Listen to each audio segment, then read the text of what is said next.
আপনার ষাঁড় গরু আর হচ্ছে আপনার যে ছোট বকনা গরু, ভাঙ্গাচোরা বকনা গরু গুলা বাজার থেকে কিনে এনে আমরা খাওয়াইলে, মোটা তাজা করলে ওইগুলোর মধ্যে ব্যবসা হয় বেশি। সুপ্রিয় দর্শক, আসসালামু আলাইকুম। আজ চলে এসেছি ময়মনসিংহ জেলার বালুকা উপজেলার পাড়াগাঁও গ্রামে। এখানে একজন প্রান্তিক খামারি, যিনি গরু পালন করেন অনেক বছর যাবত। কিভাবে এই গরুগুলোকে পালন করা হচ্ছে, খরচের পরিমাণ কেমন, কিভাবে গরু পালন করলে আপনি সহজেই লাভবান হতে পারবেন, এইসব বিষয় নিয়ে বিস্তারিত আলোচনা করার চেষ্টা করব। আশা করি পুরো ভিডিও জুড়ে সাথেই থাকবেন।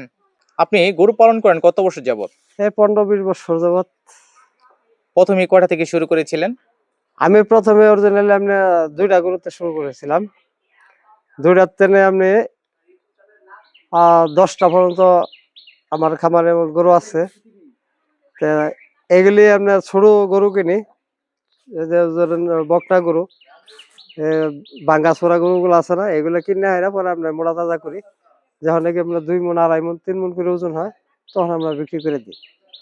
তো বেশ দেখা গেছে যে আপনার গরু প্রতি 10,000, 15,000 এরকম করে ব্যবসা হয়। আর আপনার ব্যবসা হয়েছে না যে এমন কোনো সময় আমার গেছে না, তবে ব্যবসা হয়েছে। যদি ব্যবসা কোনো সময় না হয়েছে, তখন ওইগুলো আপনার এই চালান হইলে পারছে, কিন্তু লস কখনো গেছে না। এই যে গরু পালন করতেছেন, হ্যাঁ, নিজের কাছে কেমন লাগে? না গরু পালন করতেছে নিজের কাছে, আমার কাছে খুবই ভালো লাগে। নিজেও চললাম, গরু গরু দেখলো আপনার খুব মনের মধ্যে শান্তি লাগে। ওরা খাইতেছে, বড় হইতেছে, মানে খুব ভালোই লাগে। কোন ধরনের গরু পালন করে লাভ বেশি, গাবি না ষাঁড়? আপনার ষাঁড় গরু আর হচ্ছে আপনার যে ছোট বকনা গরু, ভাঙ্গাচোরা বকনা গরু গুলা বাজার থেকে কিনে এনে আমরা খাওয়াইলে, মোটা তাজা করলে ওইগুলোর মধ্যে ব্যবসা হয় বেশি। আর ষাঁড় গরুটা আপনার এগুলি ব্যবসা আছে, কিন্তু এগুলো সময় একটু বেশি লাগে। আর গাভীর মধ্যে আপনার এটার পরিচর্যা, আপনার খরচটা অন্যরকম। মানে এগুলি আমি পালছি না, এগুলির সম্বন্ধে আমার কোনো আইডিয়া নেই, কিন্তু এগুলির মধ্যে ব্যবসা মোটামুটি ভালো হয় যে এটা আমরা জানি। আপনি গরুগুলো কিভাবে মোটা তাজাকরণ করেন?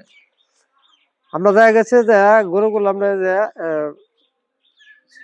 শুকনা গরুগুলা কিনে আনি, কিনে এনে গোয়ালির মধ্যে আমরা ভালোভাবে পরিষ্কার পরিচ্ছন্নতা ভাবে পালন করি। কিছু চিকিৎসা আছে, চিকিৎসা দিই, মানে কিমড়ির বড়ি, কিছু ভিটামিন, কিছু জিঙ্ক, লিভার টনিক এগুলি খাওয়াইয়া পরে আমরা ফিট খাওয়ানো শুরু করি। ফিট আর খড়, ফিট খড় খাওয়াইতে খাওয়াইতে দেখা গেছে যে মনে করি যে এই আর এই যে কিছু প্রাকৃতিক কিছু ঘাস আছে, ওইগুলি মিক্সার করে খাওয়াইলি আলহামদুলিল্লাহ মনে করি স্বাস্থ্য ধরে যায়। 2.5 মাস 3 মাস যখন পালি, তখন দেখা গেছে 2.5 মণ 3 মণ করে ওজন হয়ে যায়, তখন আমরা বিক্রি করে দিই। সামনে কি বেশ আকারে গরু পালবেন? সামনে আমার তো গরু ছিল, আমি দেখা গেছে ঈদের পরে, কুরবানি ঈদের পরে আবার বড় অঙ্কের আমি গরু করবো। দেখা গেছে যে 20-30টা গরু পালার চিন্তা ভাবনা আছে। এর পাশাপাশি কি করেন? এর পাশাপাশি আমি দেবুনা গ্রুপে চাকরি করি, যারা আমাদের বাড়ির পাশেই, তো বাড়িতে নিয়ে যাই, তো এখানে চাকরি করি। তা আমার ওয়াইফে মনে করেন যে বাড়িতে ওই গরুগুলা দেখাশোনা করে, সকালে আমি খাবার দিয়া যাই, আবার রাত্রে খাবার দিয়ে আপনার যে দেখাশোনাটা, মানে পয় পরিষ্কার এগুলি আমার ওয়াইফাই করে। এই যে গরু পালন করতেছেন হ্যাঁ, আর চাকরি করতেছেন, দুই মিলে কেমন আছেন আপনি? জমিলা আলহামদুলিল্লাহ ভালো আছে। আমার ছেলে একটা লেখাপড়া করাইছি, মেয়ে ভালো লেখাপড়া করে, মেয়ে ওটা বিয়ে দিয়েছি। এখন মনে করেন সংসারে মোটামুটি সচ্ছলের মধ্যে আছি। আপনার কাছে আরেকটা বিষয় জানতে চাচ্ছি, মানে যারা একবারে নতুন আছে, তারা কিভাবে গরু পালন করলে ওনাদের জন্য ভালো হবে? ওনারা আপনার যদি মোটামুটি চালান হয়, দেখা গেছে যে 1 লাখ 1.5 লাখ টাকা চালান হয়, তাহলে দেখা গেছে ছোট ছোট বাছুর গরুগুলো আছে না, মানে বাঙ্গাচোরা বাছুর গুলা, ওইগুলা কিনে না, দেখা গেছে 2টা 3টা কিনে না, হেরা গোয়ালিত বানলো, বাইন্দা হেরা মনে করে যে হালকা ভালো একটা চিকিৎসা দিল, ডাক্তারের পরামর্শ নিল, এই লিভার টনিক, কিমরি বড়ি, মনে করুন যে এই প্রাথমিক কিছু চিকিৎসা থাকে, ওইগুলি করে হেরা পর আপনার ফিট খাবার দিল, খড় দিল, আর প্রাকৃতিক কিছু ঘাস একসাথে মিক্সার করে যখন খাওয়াবো, ভুসি খাওয়াইলো, তাহলে আস্তে আস্তে দেখা গেছে আপনার গরু ওর স্বাস্থ্য বেড়ে যাইতেছে, ওরও কিন্তু আকর্ষণটা গরুর প্রতি যাইতেছে, কিন্তু গরু ভালো দেখা যাবো। তখন এভাবে দেখা গেছে 2.5 মাস 3 মাস গেলে গরু কিন্তু আপনার ভালো স্বাস্থ্যবান হয়ে যাবো, তখন ওর মন ভালো লাগবো।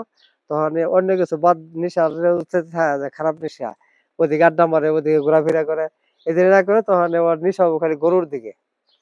তখন এই গরুটা বেচে যখন 10,000 টাকা ব্যবসা হবো, তখন করবো আর 2টা বাড়াই। তখন ওর মনের তেরে বাগা টাকা রাখতো না, ওর মনের তেরে তার 2টা বাড়াই, আর একটা বাড়াই। কিংবা আমার টেহা নাই, একটা এনজিও তে আমি 50,000 টাকা লোন করি, লোন করে হেরা দেখা গেছে যে একটা গরু কিনি, আর একটা গরু বাড়লো, তখন এই লোনটাকে আমরা পরিশোধ করবো, এটা কিন্তু একটা প্রশ্ন জাগে। তখন এই গরু তো বেচবো আমরা 2 মাস 2.5 মাস পর পর। তখন ওর তাগিদে বোঝাবো, মনে করো যে কোনো একটা কাজ আছে, তো কাজের কিন্তু অভাব নেই। মনে করো যে হয়তো রাজমিস্ত্রি কাজ করলো, আর হলো যে কোনো ফ্যাক্টরি মনে করো যে একটা হেল্পার হিসাবে ঢুকলো, ঢুকে এরা কাজ বাজ করে এনজিওটা চালাইলো, চাকরিও করলো, গরুও হলো, একের তেনে কিন্তু আমরা 3 হয়ে গেল। এইভাবে আস্তে আস্তে আপনারা এই লাভবান হইতে পারবে, যদি ইচ্ছা থাকে আর কি। চেষ্টা করলে উপায় হয়। চেষ্টা করলে উপায় হয়।